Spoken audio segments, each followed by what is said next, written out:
الحمد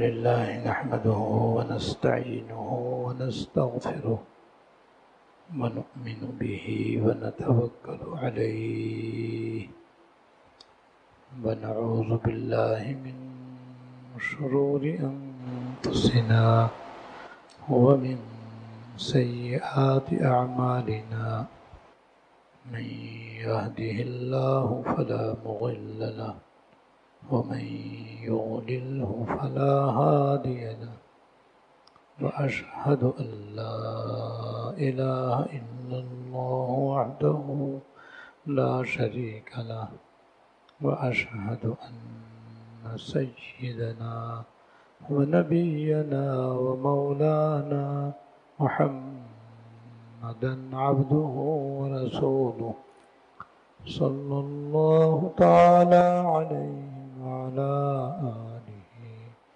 وأصحابه وبارك وسلم تسليما كثيرا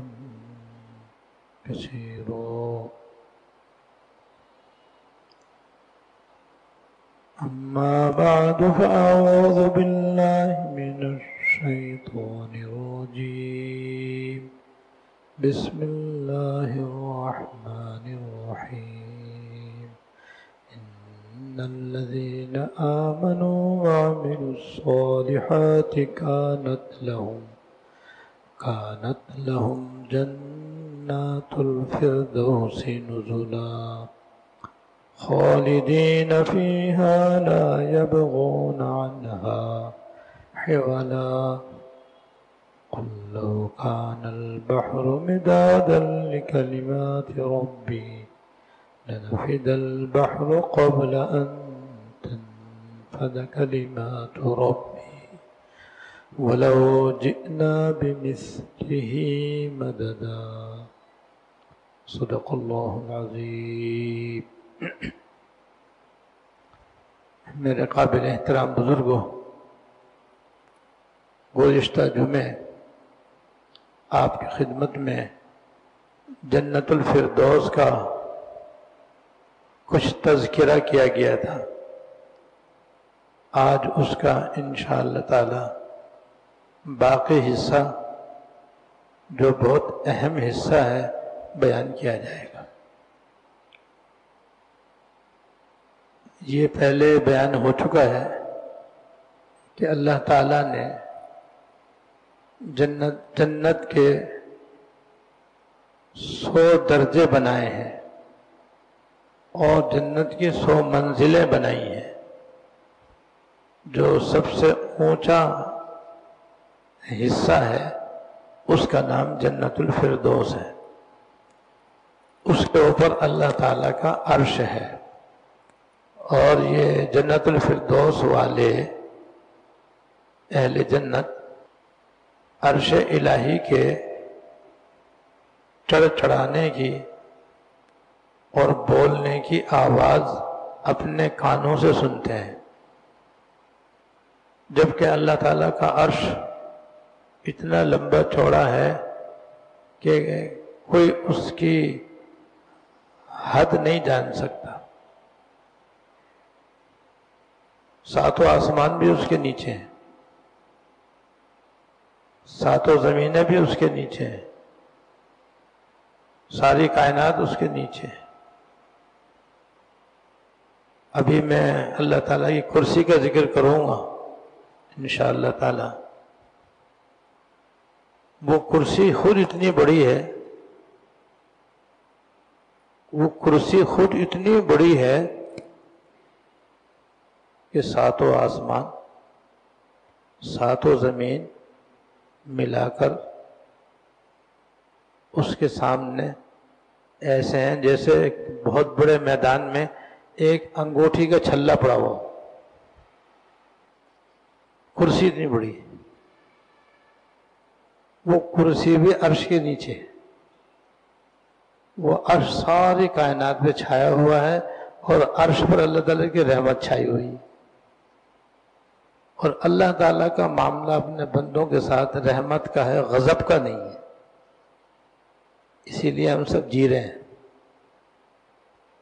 کھا رہے ہیں، پی رہے ہیں، سو رہے ہیں، جاگ رہے ہیں، چل رہے ہیں، پھر رہے ہیں، مل رہے ہیں، جڑ رہے ہیں، کبھی ہنس بھی لیتے ہیں۔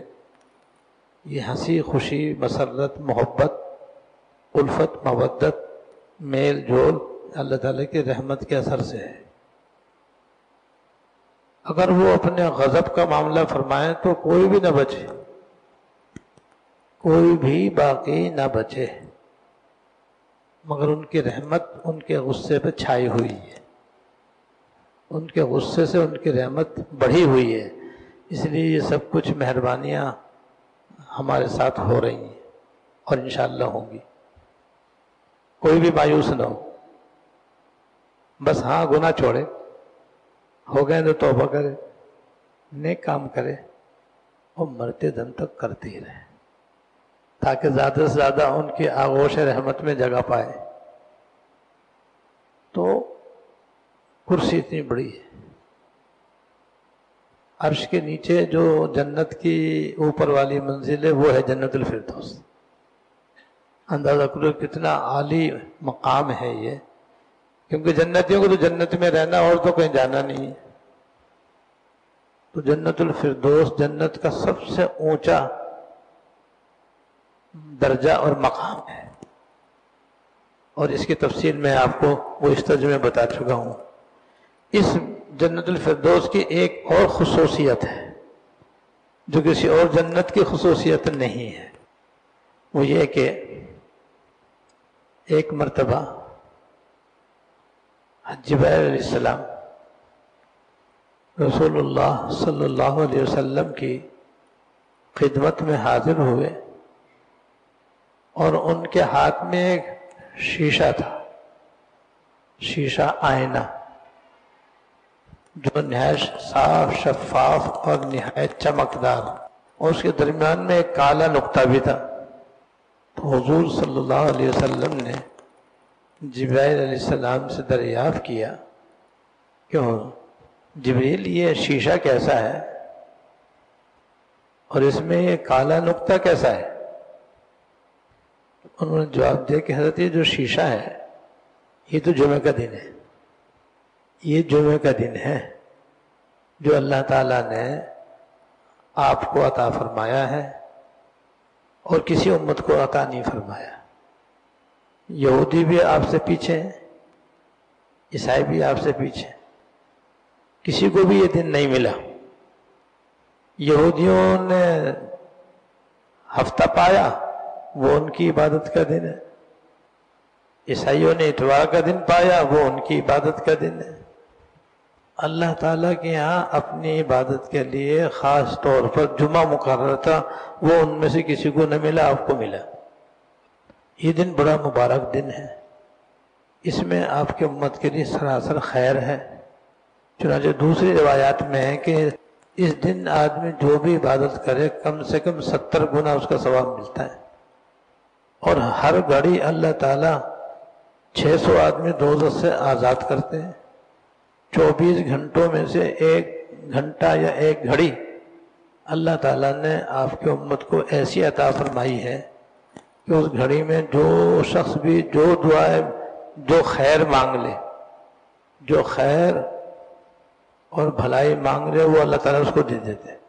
یہ ہے شیشے کی تشریح جو جبرائیل علیہ السلام نے حضور کے سامنے فرمائی۔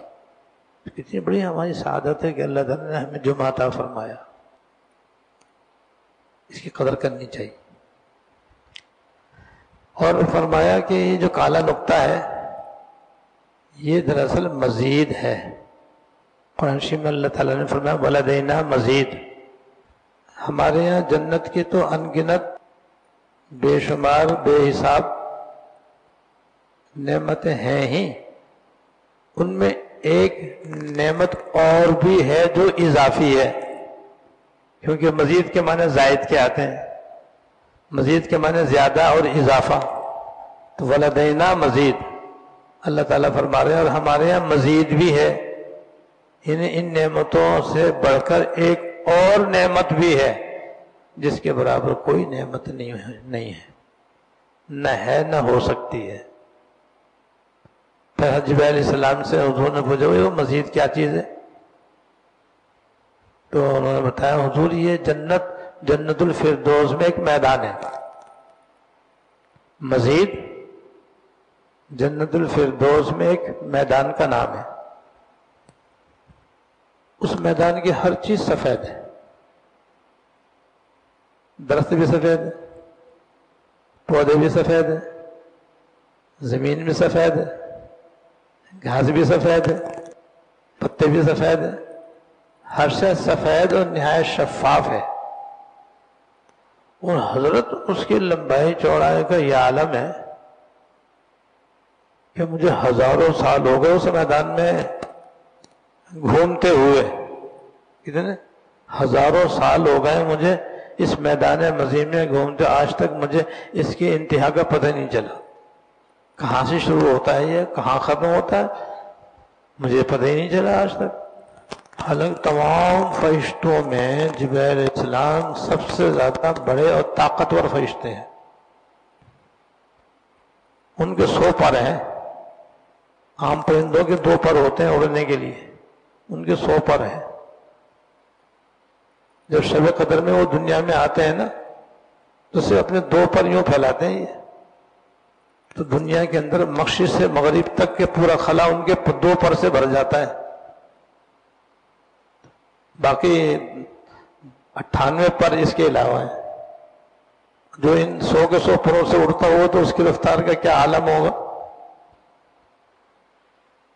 اس کے باوجود وہ فرما رہے ہیں حضور سے کہ میدان مزید اتنا لمبا چوڑا میدان ہے کہ حضرت مجھے ہزاروں سال ہو گئے اس کے اندر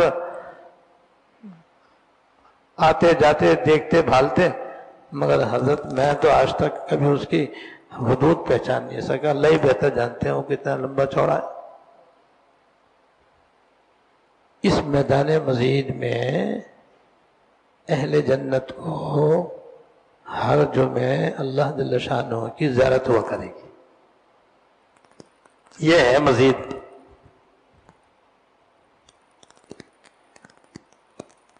اللہ تعالیٰ ہم سب کو نصیب فرمائے۔ تیرے دیکھنے کی جو آس ہے یہ زندگی کی اساس ہے، تیرے دیکھنے کی جو آس ہے یہ زندگی کی اساس ہے۔ میں ہزار تجھ سے بعید ہوں یہ عجب کہ تو میرے پاس ہے، میں ہزار تجھ سے بعید ہوں یہ عجب کہ تو میرے پاس ہے۔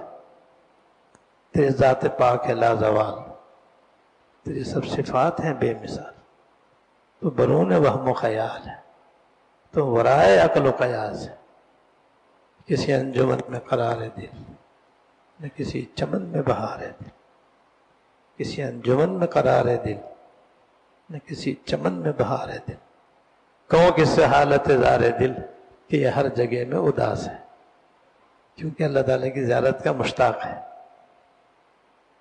تو ساری دین کا لب لباب، سارے احکام کے بجا لانے کا مدعا اور مقصود یہ ہے کہ جنت میں جائیں اور جا کر کے اپنے آقا کی ایک جھلک دیکھیں، بس آپ اللہ تعالیٰ کی زیارت نصیب ہو جائے، بس یہ منتہائے مقصود ہے ہمارے دین کا۔ یہ جنت الفردوس میں نعمت ملے گی میدان مزید میں جمعے کے دن۔ جمعہ تو نہیں ہوگا کیونکہ رات ہی دن نہ ہوں گے، اللہ تعالیٰ اہل جنت کو ایک اندازہ عطا فرما دیں گے کہ جیسے دنیا میں جب جمعے کی نماز پڑھنے کے لیے مسجد میں آتے ہیں، اسی وقت جنت میں جنت الفردوس کے میدان مزید میں جنتی اللہ تعالیٰ کی زیارت کرنے کے لیے جمع ہوا کریں گے۔ اللہ تعالیٰ نصیب فرمائے۔ تو جبرائیل علیہ السلام فرماتے ہیں کہ اس میدان کے اندر مشک و عنبر کے ٹیلے، جب جمعہ کا دن ہوتا ہے تو اللہ تعالیٰ فرشتوں کو وہاں بھیجتے ہیں، وہاں پر وہ گول دائرے کی شکل میں نور کے ممبر لگاتے ہیں جو انبیاء علیہ السلام کے بیٹھنے کے لیے ہوں گے۔ اس میں نور کے ممبر ہوں گے گول دائرے کی شکل میں، اس کے چاروں طرف نور کے ممبر ہوں گے یہ ممبر اتنی ہی تعداد میں ہوں گے جتنی تعداد میں انبیاء علیہ السلام ہیں، اور ان کے پیچھے ان کے امتیوں کے ممبر ہوں گے جو موتی، ہیرے، جواہرات، زبرجد اور یاقوت، سونا اور چاندی کے ہوں گے، اور وہ سب اس ترتیب سے رکھے جائیں گے کہ پیچھے بیٹھنے والے کے لیے آگے بیٹھنے والے کا ممبر دیکھنے میں رکاوٹ نہیں بنے گا۔ اور ہر نبی کا جو امتی زیادہ اپنے نبی کی تعلیمات پر عمل کرنے والا ہوگا اور زیادہ ان کی سنتوں پر عمل کرنے والا ہوگا، اتنا ہی وہ ان کے زیادہ قریب بیٹھے گا۔ جتنا دنیا میں اس کا عمل پیچھے ہوگا، کم ہوگا، اتنا ہی وہ دور بیٹھے گا۔ اس میں معلوم ہوا کہ نیک اعمال میں ہمیں ترقی کرنی چاہیے، آگے بڑھنا چاہیے، زیادہ سے زیادہ باعمل بننا چاہیے، زیادہ سے زیادہ گناہوں سے بچنے والا بننا چاہیے، تاکہ زیادہ سے زیادہ ہمیں آگے جگہ ملے۔ چنانچہ نماز جمعہ کی ایک فضیلت بھی میں عموماً بیان کرتا رہتا ہوں کہ حضرت عبداللہ بن مسعود رضی اللہ تعالیٰ عنہ مسجد جمعے کی نماز کے لیے جب مسجد میں جاتے تھے تو اس کا اہتمام کرتے تھے کہ سب سے پہلے وہ مسجد میں داخل ہوں، کوئی اور داخل نہ ہو۔ ایک مرتبہ وہ مسجد میں داخل ہوئے تو دیکھا کہ 3 آدمی پہلے سے اندر آ چکے اور مسجد میں داخل ہو چکے، تو بڑا ان کو افسوس ہوا، اور ساتھ ساتھ افسوس کے پھر کہا خیر چوتھا بھی زیادہ دور نہیں ہے۔ یہ کہا، اب یہ بات ان کے شاگرد کے سمجھ میں نہ آئی کہ یہ کیوں کہا حضرت نے کہ چوتھا بھی زیادہ دور نہیں ہے۔ اس نے پوچھا تو حضرت نے فرمایا کہ میں نے اس لیے کہا کہ جب سے میں نے حضور سے یہ بات سنی تھی، اب یہ یاد رکھنے کی بات، جب سے میں نے حضور سے یہ بات سنی تھی کہ جو جمعے کی نماز کے لیے جنت میں جمعے کی نماز پڑھنے کے لیے مسجد میں سب سے پہلے جائے گا، اللہ تعالیٰ کی زیارت کے لیے میدان مسجد میں سب سے آگے بیٹھے گا۔ تو جب سے میں نے سنا اسی وقت سے میرا یہ معمول تھا کہ میری کوشش ہوتی تھی کہ سب سے پہلے میں مسجد میں داخل ہوں۔ آج میرا یہ معمول ٹوٹ گیا، جس کا مجھے افسوس ہوا کہ آج جب میں مسجد میں داخل نہ لگا تو میرے 3 آدمی پہلے آ چکے، تو مجھے صدمہ ہوگا کہ میں پیچھے رہ گیا۔ لیکن پھر میں نے اپنے آپ کو تسلی دی کہ چوتھا بھی زیادہ دور نہیں۔ اللہ، اس لیے جمعے کی نماز کے لیے جلدی نکلنا چاہیے اور جلدی چلنا چاہیے، تاکہ ہم جنت میں بھی جائیں، میدان مسجد میں بھی جائیں، اور آگے بھی جگہ ملے۔ بھئی اسٹیج کے قریب بیٹھنے والوں میں اور دور بیٹھنے والوں میں تو زمین و آسمان کا فرق ہوتا ہے، حالانکہ مقررین کو تو سبھی دیکھ رہے ہوتے ہیں، ایسے وہاں پہ سب اللہ تعالیٰ کو دیکھیں گے، لیکن قریب بیٹھنے والوں میں دور بیٹھنے والوں میں فرق تو ہوگا۔ تو جمعے کی نماز کی یہ بھی فضیلت ہے یاد رکھنے کی۔ تو جتنے مسلمان اپنے اپنے نبی کی شریعت پر، ان کے احکام پر زیادہ چلنے والے، وہ اپنے نبی کے زیادہ قریب بیٹھیں گے۔ جو عمل کرنے میں سست ہوں گے وہ دور بیٹھنے والے ہوں گے۔ اس طریقے سے پورا میدان کرسیوں سے بھر جائے گا، اس کے بیچ میں کرسی رکھی جائے گی اللہ جل شانہ کی۔ وہ کرسی وہ جو میں نے ابھی بتایا کہ 7 آسمان 7 زمین ملا کر کے ایک چاندی کا یا سونے کڑا بناؤ، اور کڑا بنا کر کے جیسے وہ ایک میدان میں کڑا چھوٹا لگتا ہے، یہ 7 آسمان کا کڑا بھی کرسی کے سامنے چھوٹا سا معلوم ہوگا، اتنا ہی بڑی کرسی ہوگی، اور وہ اللہ تعالیٰ کے ہیبت و جلال کی وجہ سے چڑھ چڑھائے گی، بولے گی۔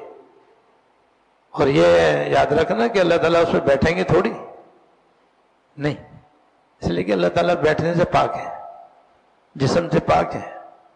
عرش کہتے ہیں تخت کو، تخت بھی ہمارے لیے تو بیٹھنے کے لیے ہوتا ہے، اللہ تعالیٰ جسم سے پاک ہے، یہ جسم مخلوق کا ہوتا ہے، خالق کا نہیں ہوتا، لہذا اللہ تعالیٰ نہ تخت پر بیٹھتے ہیں نہ کرسی پر بیٹھیں گے۔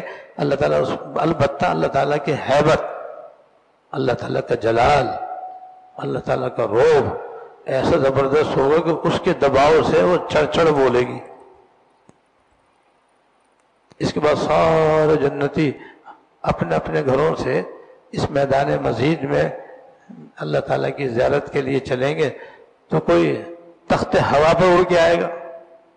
جیسے حضرت سلیمان علیہ السلام کا تخت تھا ایسے ہی ان کے تخت ہوں گے, اپنے تخت پر بیٹھے ہوئے ہوں گے, اڑتے ہوئے آئیں گے اور اس میدان میں اتر کے اپنی کرسی پہ جا کے بیٹھ جائیں گے. کوئی گھوڑوں پر آئے گا, کوئی اونٹوں پر آئے گا, جیسے جیسے اعمال ہوں گے ویسے ویسے سواریاں ہوں گی. اس لیے تمام اہل جنت اس میدان میں جمع ہو جائیں گے اور کچھ لوگ مشک و عنبر کی ٹیلوں پر بیٹھیں گے اور پھر اللہ تعالیٰ کی طرف سے اعلان ہوگا کہ داؤد علیہ السلام سے فرمائیں گے آپ ان کو اپنے خوش الہانی کے ساتھ ہمارا کلام سناؤ اور ہماری حمد و ثنا سناؤ. لہجہ داؤدی مشہور و معروف ہے, سب کے لہجے ان کے لہجے کے نیچے ہیں. جب وہ اللہ تعالیٰ کی حمد و ثنا فرمائیں گے اور زبور پڑھیں گے تو بس سارے اہل جنت جھوم جائیں گے اور ان کے سرور کی کوئی انتہا نہ ہوگی. اور من جانب اللہ اعلان ہوگا کہ اب ان کو شراب طہور بھی پلاؤ, کہ دنیا کی شراب تو ناپاک تھی اور وہ انسان کو ہول پھول پکنے میں مجبور کرتی تھی. ہماری بنائی ہوئی شراب ان کو پلاؤ جو پاکیزہ شراب ہے, جس کے پینے سے عقل میں اضافہ ہوگا, بصارت میں اضافہ ہوگا, بصیرت میں اضافہ ہوگا, اللہ تعالیٰ کی عشق و محبت میں اضافہ ہوگا. سب کو شراب پلائی جائے گی. پھر اللہ تعالیٰ ان سے مخاطب ہوں گے اور فرمائیں گے بھائی تمہیں کچھ مانگنا ہے تو مانگو. ابھی زیارت نہیں ہوگی, ابھی کلام فرمائیں گے اللہ تعالیٰ, آواز آئے گی اللہ تعالیٰ کی, وہی اہل جنت کچھ مانگنا ہے تو مانگ لو. تو جنت کہ یا اللہ اب ہم آپ سے کیا مانگے, بس ہم اپنی رضا دے دیجیے. فرمایا رضا تو تم کو ملی ہوئی ہے, اگر میری رضا نہ ہوتی تو تم یہاں آ جاتے. دیکھ لو جن کو رضا حاصل نہیں ہے وہ جہنم میں کیسے کوئلہ بن رہے ہیں. تم کو میری رضا ملی ہے تو تم جنت میں آئے ہو, تو یہ تو تمہیں پہلے سے ملی ہوئی ہے, کچھ اور مانگو. تاہم تمہارے کہنے پر میں تم سے راضی ہوں اور ہمیشہ تم سے راضی رہوں گا اور کبھی تم سے ناراض نہیں ہوں گا. مانگو اور کچھ مانگو. تو کہیں گے اور کیا مانگے, ہر چیز تو دے دی اللہ پاک نے, ہماری مغفرت فرما دی, ہماری بخشش فرما دی, ہمیں حساب و کتاب میں پاس کر دیا اور پلسراج سے میں عافیت سے گزار دیا, جنت الفردوس میں پہنچا دیا, اور کیا مانگے. تو علماء سے مشورہ کریں گے, وہاں علماء کی بھی ضرورت پڑے گی. ان سے کہ حضرت آپ ہی بتاؤ کیا مانگے. کہیں ارے یارو تم نے اللہ تعالیٰ کی زیارت تو مانگی نہیں جو رہ گئی, ساری نعمتیں تو مل گئی, دیدار نہیں ملا ابھی تک, باتیں بھی ہو گئیں, کلام بھی ہو گیا, زیارت نہیں ہوئی. اور یہ تو بہت بڑی بات رہ گئی بھائی. سب کے سمجھے پروردگار بس ہماری آنکھیں اس لائق تو نہیں ہیں, مگر ہم تو آپ کے دیدار میں جیتے آئے, تیرے دیکھنے کی جو آس ہے یہ زندگی کی آسان, آپ کی زیارت کے لیے تو ہم یہاں آئے ہیں, لہذا اپنی رحمت سے اپنا جمال جہاں آرا دکھا دیجیے. تو اللہ تعالیٰ فرمایا اچھا بھائی. اس کے بعد ویسے بھی جنت الفردوس والوں اور اللہ تعالیٰ کے درمیان بس ایک پردہ حائل ہوگا, ورنہ اللہ تعالیٰ کے دیکھنے والوں کے درمیان اور اللہ تعالیٰ ہزاروں پردے حائل ہیں درمیان میں, ہزاروں. وہ وہاں جا کے سب ختم ہو جائیں, ایک پردہ رہے گا جس کو کبریائی کا پردہ کہتے ہیں, حجاب اکبر جس کو کہتے ہیں, وہ باقی ہوگا. جب یہ درخواست کریں گے تو ایک نور چمکے گا, ایک دم روشنی چمکے گی زور سے, اور جیسے ہی نور چمکے گا درمیان میں اللہ جل شانہ کی زیارت ہو رہی ہوگی. اللہ تعالیٰ نصیب فرمائے, اللہ تعالیٰ نصیب فرمائے. اور اللہ تعالیٰ اہل جنت سے فرمائے السلام علیکم یا اہل الجنہ, اے جنت والو تم پر سلامتی ہو.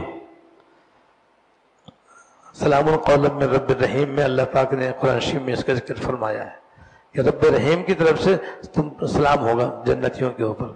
اب جنتی اللہ تعالیٰ کو اس طرح دیکھیں گے جیسے 14ویں رات میں چاند کو دیکھا جاتا ہے, دن کے اندر سورج کو دیکھا جاتا ہے, اور چاند کے دیکھنے میں اور سورج کے دیکھنے میں دنیا کی کوئی چیز رکاوٹ نہیں بنتی اور حائل نہیں ہوتی. اس طرح سارے جنتی انبیاء علیہ السلام سمیت اللہ جل شانہ کی زیارت کر رہے ہوں گے, اور اللہ تعالیٰ ہر ایک سے بات بھی کریں گے, ہر ایک کے ساتھ خصوصی توجہ بھی دیں گے. چنانچہ ایک بندے کی طرف توجہ دیں گے, وہ آج 5 منٹ ذرا اوپر ہو جائیں تو برداشت ہوگا, گوارا ہے آپ لوگوں کو, تاکہ آج پورا ہو جائے، کیونکہ آگے 2 جمعے میرے سفر کے ہیں، میں آج پہ اسے پورا کرنا چاہتا ہوں۔ تو اللہ تعالیٰ ہر ایک کے ساتھ خصوصی توجہ بھی دیں گے۔ چنانچہ ایک جنتی کی توجہ دے کر فرمائیں ارے بھائی فلاں نے تم نے بڑی گڑبڑ کی تھی، تم نے یہ کام کیا تھا نہیں کیا تھا؟ جی حضرت کر لیا تھا، غلطی ہو گئی تھی، میں نے آپ سے معافی تو مانگ لی تھی، آپ نے معاف بھی کر دیا تھا۔ فرمایا ہاں مگر تم نے کی تو تھی نا؟